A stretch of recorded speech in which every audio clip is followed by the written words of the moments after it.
Sakhi, the House of Kanchi Weaves, Telangana, Andhra Pradesh. నమస్తే అమ్మా. నమస్తే అమ్మా. అమ్మా, శ్రావణ మాసం అంటే మీరు మరి నన్ను తిడతారేమో నాకు తెలియదు కానీ లక్ష్మీదేవి స్థిరంగా ఉండాలి, జ్యేష్ఠాదేవి రాకూడదు, అందుకని ప్రత్యేక పూజా విధానం చేస్తూ ఉంటాం. ఎప్పుడూ చేయాలని చెప్తూ ఉంటారు మీరు. ముఖ్యంగా శ్రావణ మాసానికి సంబంధించి మాట్లాడుకుందాం. ఎప్పుడైనానమ్మా వెలుగు కావాలంటే చీకటిని నువ్వు పో అంటే పోతుందా? వెలుగొచ్చే పని మనం చేయాలి కదా. చీకటిని తిడుతూ కూర్చోవటం కన్నా చిరుదీపం వెలిగించటం మిన్నా అన్నాడు రవీంద్రనాథ్ ఠాగూర్. అంతే.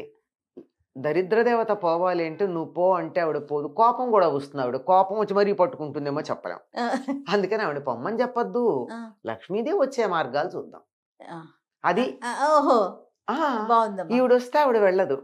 దీనికి ఒక చిన్న కథ చెప్తారమ్మా చమత్కారంగా. ఒకసారి ఎప్పుడో ఒక పండితుడి దగ్గరికి వీళ్ళిద్దరు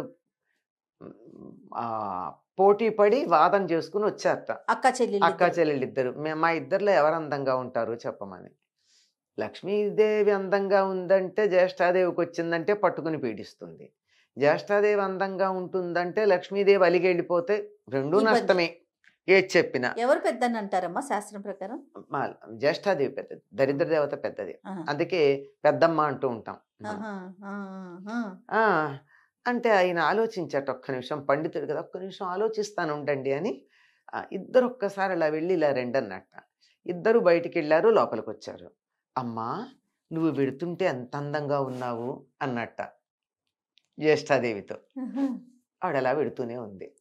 లక్ష్మీదేవితో అమ్మా నువ్వు వస్తుంటే ఎంత అందంగా ఉన్నావు అన్నట్ట ఈవిడ వస్తూనే ఉంది. బాగుంది. అది అట్లా సంపద కావాలి అంటే దానికి తగిన ఏర్పాటు చేయాలి. కానీ దరిద్రం పోవాలంటే ఎట్లా పోతుందమ్మా? చీకటి పో అని ఎంతన్నా పోదు. దీపం వెలిగించడం చేయాలి. లక్ష్మీదేవి వచ్చి కూర్చుని ఏర్పాటు చేయాలి. ఎవరైనా వచ్చి కూర్చోవాలంటే ఏం చేయాలమ్మా? వాడు కూర్చోవడానికి తగిన వాతావరణం కల్పించాలి. అంతే కదా. కరెక్ట్ అమ్మా. మీరు రమ్మని మిమ్మల్ని పిలిచి నేను నా ఇంట్లో సామాను పెట్టి కుర్చీ నిండా సోఫాల నిండా సామాన్లు పెట్టేసి కూర్చోండి అంటే ఎక్కడ కూర్చుంటారు? నిలబడి మళ్ళీ వస్తానమ్మా అని వెళ్ళిపోతారు మర్యాదస్తులు అయితే. అమర్యాదగా ఉన్న వాళ్ళతో ఎక్కడ కూర్చోమంటావు అని చెప్పేసి పోతారు. కానీ మళ్ళీ వస్తానమ్మా పని ఉంది అని చెప్పి వెళ్ళిపోతారు. అలా పనుంది మళ్ళీ వస్తానని చెప్పి మర్యాదగా కూడా వెళ్లకుండా వచ్చిన లక్ష్మీదేవి ఇంకొంచెం సేపు ఉంటే బాగుండి ఇక్కడ అనిపించే వాతావరణం కల్పిస్తే లక్ష్మీదేవి ఉంటుంది. అది కల్పించవలసినటువంటి బాధ్యత లక్ష్మి రావాలి అంటే ఆవిడ తాను ఉంటానని చెప్పినటువంటి ప్రదేశాలు ఏవైతే ఉన్నాయో వాటిని ఒక్కసారి గుర్తు చేసుకుని తదనుగుణంగా మన ఇంటిని ఉంచుకోగలిగితే లక్ష్మీదేవి స్థిరంగా ఉంటుంది. ఆవిడకున్న నామాల్లోనే మొట్టమొదట చెంచలాయే నమః. ఆవిడ అథాంగ పూజ చేసేటప్పుడు మొట్టమొదటి అథ అంటే ఇక అనమాట. అవయవాలన్నిటినీ పూజ చేసేటప్పుడు చెంచలాయే నమః పాదవ పూజామి, చపలాయే నమః జానని పూజయామి. ఆవిడ నామాలే చెంచల చపల. అంతే. అలా ఉంటేనే దానికి విలువ. కదలకుండా ఉంటే డబ్బు కూడా కంపు కొడుతుంది. అవునమ్మా, మురిగిపోతుంది. అంచేత ఆవిడ కదులుతూ ఉండాలి. అందుకే ఇంగ్లీష్లో కరెంట్ అన్నారు, కరెన్సీ అన్నారు డబ్బుని కదా. కరెంట్ అంటే ప్రవాహం. అది ప్రవహించినంత కాలం అది బాగుంది. తీసుకెళ్ళి దాచిపెట్టామంటే స్విస్ బ్యాంక్ లో గోవింద. అంతే కదా. అక్కడి నుంచి తెచ్చుకున్న వాళ్ళ సంఖ్య చాలా తక్కువ అండి. స్విస్ బ్యాంక్ లో పెట్టిన వాళ్లే తప్ప తెచ్చుకున్న వాళ్ళు చాలా తక్కువ. దాని చాలా పెద్ద ప్రాసెస్ ఉంటుంది. అది చాలా వ్యవహారం. మొత్తం ఆ దేశంలో ప్రతి మనిషికి సుఖంగా ఉండవలసినంత సొమ్ము ఉందిట. ఒకసారి ఎన్నో సంవత్సరాలు ఎన్నో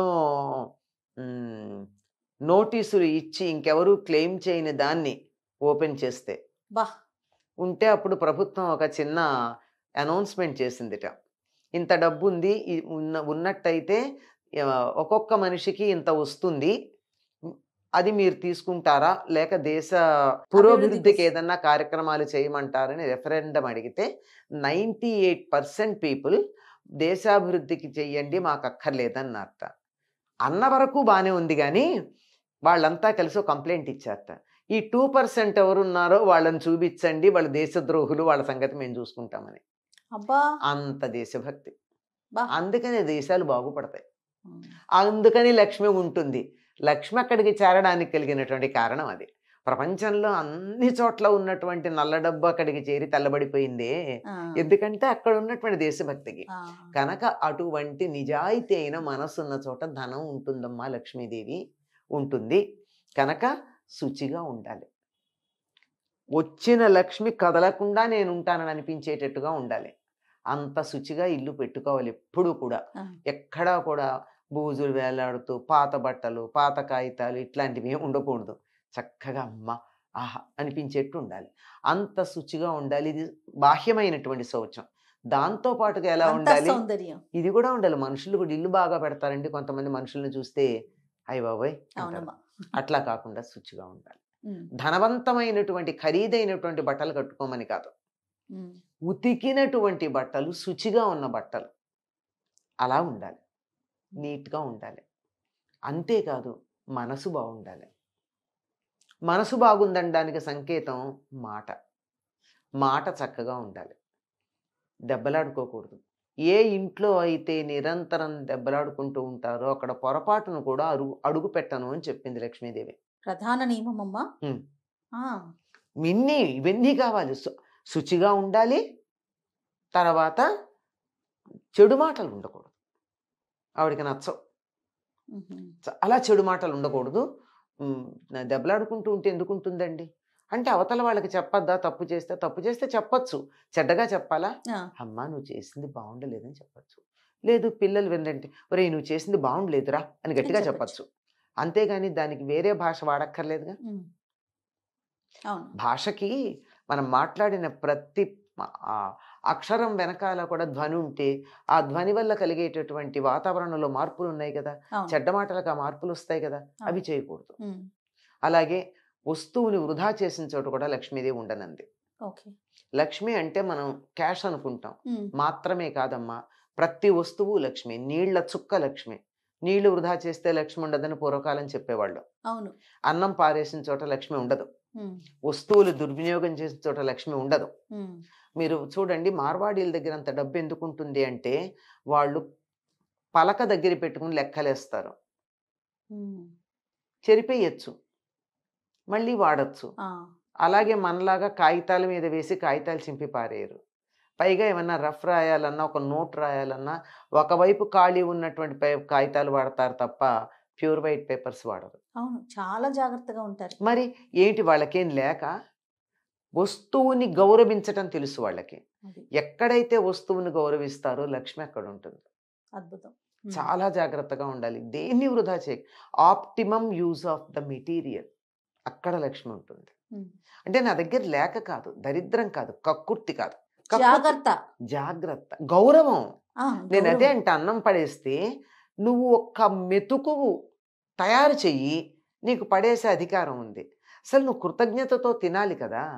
ఎవరో కష్టపడితే నువ్వు వాళ్ళ శ్రమని తింటున్నప్పుడు దాన్ని వృధా చేయకు. నీకు ఉపయోగం కోసం ఇచ్చారు వాళ్ళు, తిను, వృధా అంతే. చేయకు. ఉమ్, అన్నం మెతికే కాదు, ఏ వస్తువు అయినా అంత నువ్వు తయారు చేయలేవు. తయారు చేయలేని దాన్ని పాడు చేసే అధికారం నీకు ఎక్కడుంది? ఏ మాత్రం లేదు. It is a grace. జనరస్గా నేను వాడుకోమని ఇచ్చారు, అంతే. వాడుకో, చక్కగా వాడుకో. ఉమ్, ఎక్కడైతే ఇవి పాటిస్తారో ఆ ఇంట్లో లక్ష్మీదేవి ఉంటుందమ్మా. లక్ష్మి అంటే క్యాష్ మాత్రమే కాదు, సంతోషం, ఆనందం, సుఖం, శాంతి, హాయి ఇవన్నీ ఉంటాయి. ఇవన్నీ కావాలన్నప్పుడు ఈ నియమాలు పాటించాలి.